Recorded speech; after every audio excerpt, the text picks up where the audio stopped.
इसीलिए आज के टेस्ट में पूछे हुए प्रश्नों के उत्तर है। सबसे पहले तो कल गीता के भगवान इस टॉपिक में जो हमने देखा है, भगवान का परिचय एक भगवान ही दे सकते हैं और कोई नहीं दे सकता।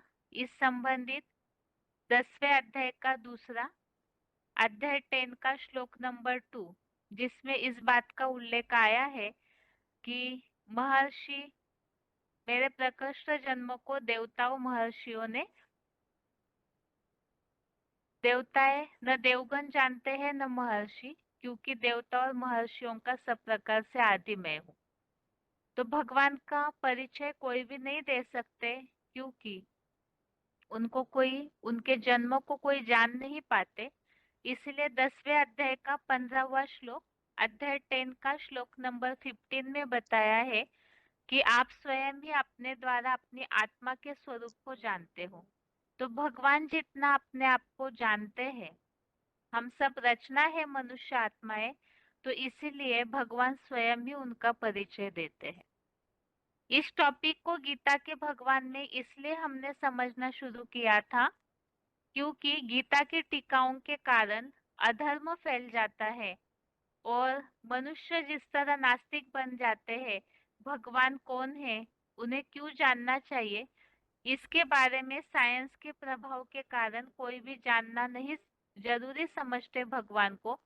तो इससे जो दुर्गति हुई है, अधर्म फैला हुआ है, तो भगवान को जानना यही वास्तव में सच्चा धर्म होगा। तो वो जानने से ही सद्धर्म की स्थापना होती है। तो उन्हें कैसे जानेंगे, तो उनका परिचय वो खुद आकर के देते हैं।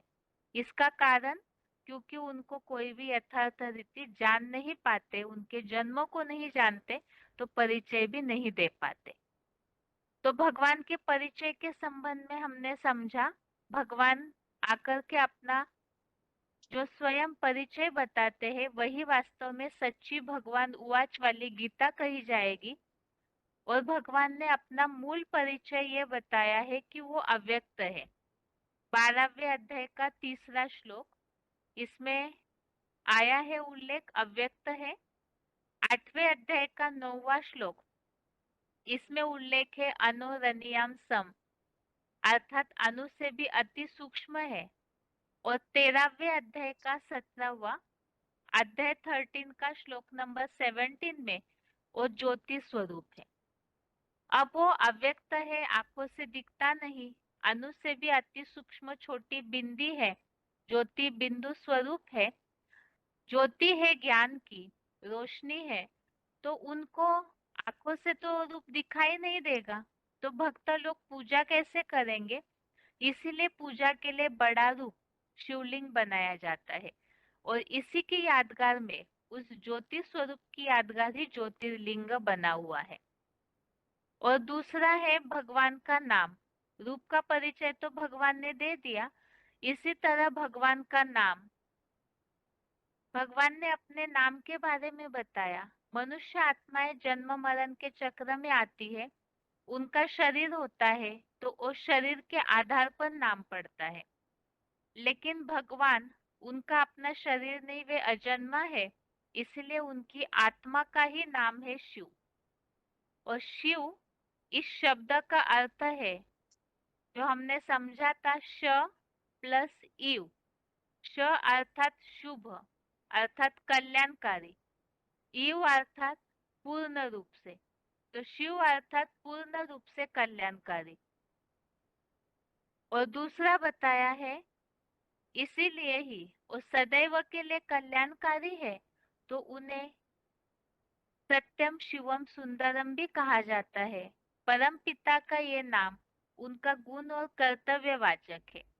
मनुष्यों के नाम जो है वो शरीर के आधार पर पड़ते हैं, जन्म लिया, शरीर मिला, तो मनुष्य तो अपने कर्तव्य के आधार पर या अपने ऐसा कोई कर्म करते हैं इसलिए नाम पड़ता है, ऐसा नहीं। लेकिन भगवान ने जो काम करते हैं सृष्टि पर आकर, उस आधार से उनका स्वतः ही वो नाम है। वो सत्य है, सदैव ही सत्य है, क्योंकि गॉड इज ट्रूथ है। जन्म मरण के चक्र में नहीं आते, तो इसीलिए वो सदैव सत्य है, अविनाशी है, और सत्य है, शिव है, सदैव कल्याणकारी है, सत्य है और कल्याणकारी है, इसीलिए वो अति सुंदर भी है। अब इस तरह से नाम और रूप को हमने समझा, लेकिन भक्तों को ये गलतफहमी हो जाती है कि शिव का नाम समझते ही सबके नजर में शंकर आते हैं, अर्थात तो शंकर के लिए ही परमपिता शिव समझते हैं। वास्तव में शंकर तीन देवों में से एक देवता है, इसीलिए ही उन्हें भगवान नहीं कह सकते। वास्तव में देवता और भगवान में अंतर है। भक्ता लोग तो ये समझते हैं देवता और भगवान एक है, लेकिन भगवत गीता के श्लोकों से ये बात स्पष्ट होती है कि वास्तव में देवता और भगवान में अंतर है। जैसे 7वें अध्याय का 23वां अध्याय 7 का श्लोक नंबर 23, इसमें उल्लेख आया है देवताओं के भक्त अलग, देवताओं से प्राप्ति करने वाले अलग, और मेरे भक्त अलग है। ऐसे ही 9वें अध्याय का 25वां अध्याय 9 का श्लोक नंबर 25 में भी देवताओं के भक्त अलग और मेरे भक्त अर्थात भगवान के भक्त अलग मेरे पास पहुंचते हैं, ऐसा उल्लेख है। और 7वें अध्याय का 20वें श्लोक में तो जो कामनाओं से जिनका ज्ञान हर लिया गया वो देवताओं की उपासना करते हैं, ऐसा उल्लेख आया है। चौथे अध्याय के 12वें श्लोक में भी देवताओं की उपासना का उल्लेख आया हुआ है। तो इन श्लोकों से स्पष्ट है कि देवता और भगवान अलग है। ऐसे 10वें अध्याय का दूसरा श्लोक, इस श्लोक के लिए ये बात स्पष्ट समझनी होगी। एक श्लोक एक तो हमने इस संदर्भ में पहले देखा कि भगवान को कोई जानते नहीं तो परिचय कैसे देंगे, और यहाँ जो श्लोक हमने देवता और भगवान अलग है इस संदर्भ में समझा कि यहाँ जो उल्लेख है इस श्लोक के भावार्थ में, न मे विदुर सुरगना प्रभवम न महर्षय, इस श्लोक में यह उल्लेख है देवताएं और महर्षियों का, सब प्रकार से आदिकालीन आदिश्वर मैं हूँ, अर्थात भगवान अलग है और देवताएं और महर्षियों का भी वे आदि है। तो इसका मतलब वो शुरुआत है सबकी, तो इससे भी स्पष्ट है भगवान और देवताएं अलग है। और 10वें अध्याय के 14वें श्लोक में भी ये उल्लेख देखा हमने कि भगवान को देवताएं भी नहीं जानते, न दानव जानते हैं, तो उससे भी स्पष्ट है कि देवताएं और भगवान अलग है।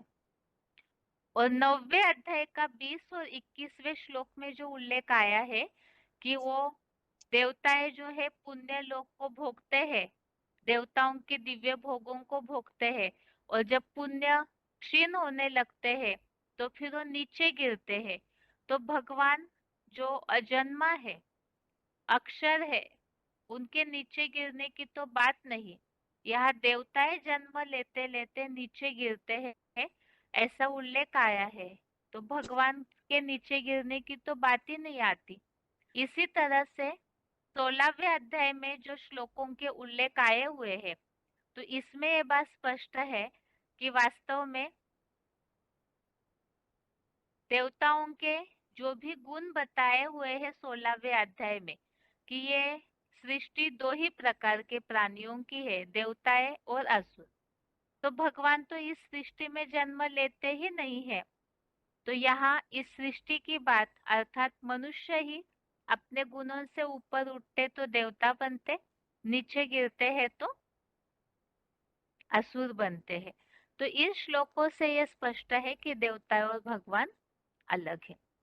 इस तरह से ये गीता के भगवान के टॉपिक की रिवीजन, और बेसिक कोर्स में तो ये कॉमन बात है, सतयुग और त्रेतायुग का वर्णन केवल प्रश्नों में था कि सतयुग और त्रेतायुग की अवस्था क्या होती है। बाकी सतयुग और त्रेतायुग दोनों को मिलाकर स्वर्ग कहा जाता है, और उस स्वर्ग संबंधी श्लोक पूछे थे 14वें अध्याय का 6वां श्लोक, जिसमें यह उल्लेख है कि निर्मल लोक और ज्ञान की आसक्ति से सुखासक्ति में बांधता है। तो स्वर्ग का वर्णन निर्मल लोक के रूप में भगवत गीता में आया है और वहाँ आत्मिक स्थिति स्वस्थिति में सब रहते हैं। इसलिए तीसरे अध्याय का 17वां अध्याय 3 का श्लोक नंबर 17 में उल्लेख आया है, आत्मा में ही प्रीति वाला, आत्मा में ही संतुष्ट। तो देवताओं के लिए कोई भी कार्य शेष नहीं रहता है, प्रकृति सारी सुख सुविधाएं उनको मुहैया करा देती है। तो ये आज के श्लोक टेस्ट संबंधित प्रश्नों के उत्तर हुए।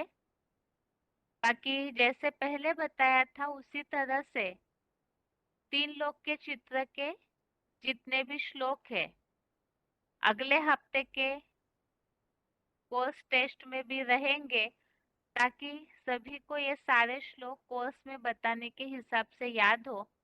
इसीलिए और 1 या 2 हफ्ते के टेस्ट में ये श्लोक रहेंगे, तो सभी पढ़ करके रखिए उस श्लोक। आज के लिए गीता क्लास यहाँ तक ही। ओम शांति।